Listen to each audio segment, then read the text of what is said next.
He sat quietly in the corner of the bustling classroom, his hands folded neatly on his desk, his eyes scanning every movement, every face, every sound.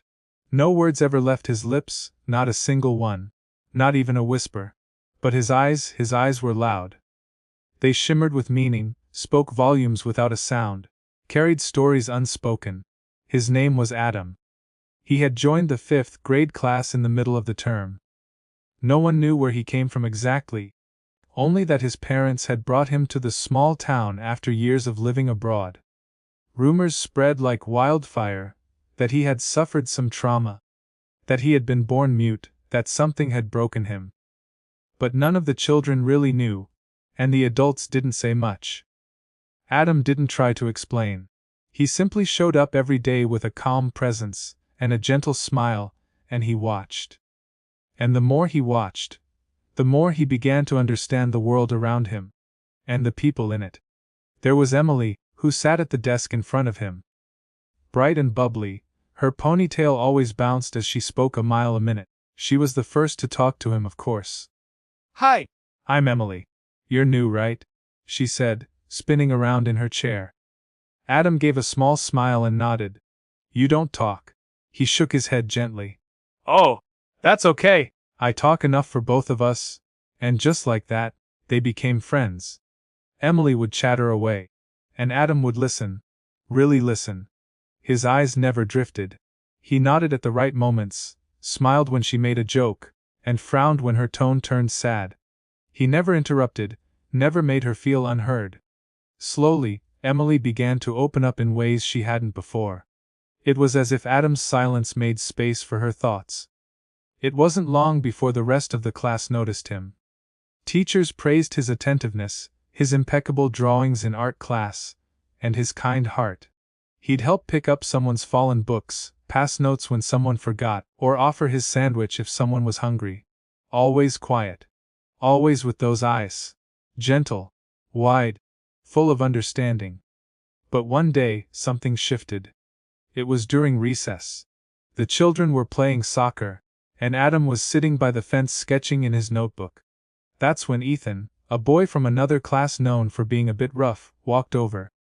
"What are you drawing, mute boy?"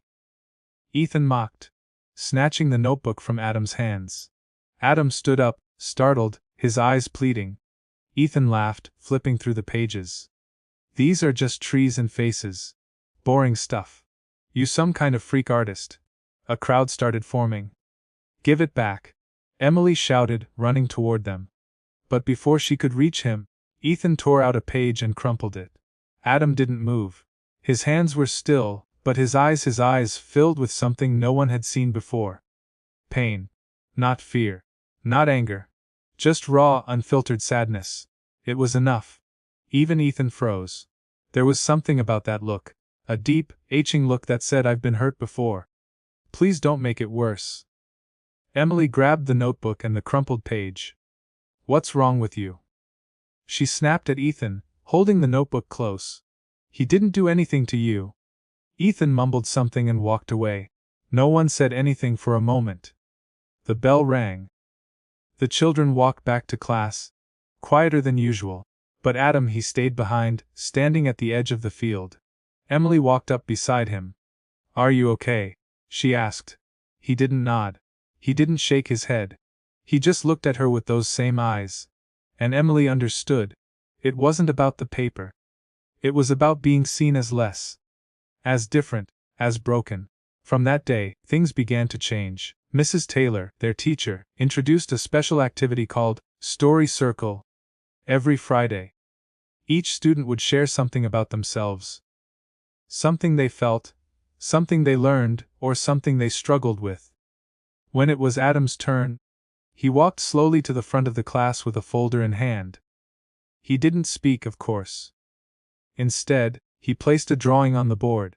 It showed a young boy in a hospital bed, tubes in his arms, a cracked voice bubble above his head with scribbles instead of words. At the bedside sat a woman, his mother, holding his hand with tears in her eyes. Behind her stood a man, his father, eyes full of hope. The class sat in stunned silence. Then he placed another drawing, the boy outside, older now, watching other children play. He stood behind a window, hands pressed against the glass. And another. The boy in a classroom, students around him laughing, whispering, pointing. And one more, the boy again, but this time with a smile, surrounded by friends. Emily, others in the class. The voice bubble still had no words, but hearts floated around it. By the time he finished, the class was completely still. Mrs. Taylor had tears in her eyes. Emily stood up first, she clapped. Others joined. It was the loudest applause the classroom had ever heard. From that day forward, Adam wasn't the quiet boy. He was the brave boy. The one who told stories without words, who shared his pain not with complaints, but with art. And something miraculous began to happen. Other children started drawing their own feelings too.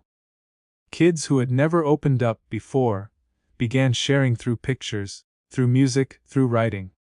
Even Ethan, surprisingly, approached Adam weeks later.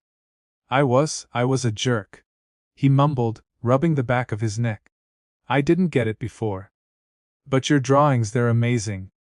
Adam gave a soft smile. Then he reached into his bag, pulled out a sketch of two boys playing soccer, and handed it to Ethan. Ethan blinked. Then, for the first time, he smiled back. Adam didn't need words. He never did. At the end of the school year, the class held a special art showcase titled, "What Our Eyes Can Say." Parents, teachers, even other classes came to see the drawings, paintings, and poems created by the students. And right at the center of it all was Adam's gallery. A journey through fear, pain, kindness, and hope. One drawing stood out. It showed a boy standing in front of a mirror, his reflection smiling back. And in the corner, scribbled in careful letters, were the only words Adam had ever written for the public to see. "Even when I couldn't speak, someone heard me." And that, perhaps, was his greatest message of all.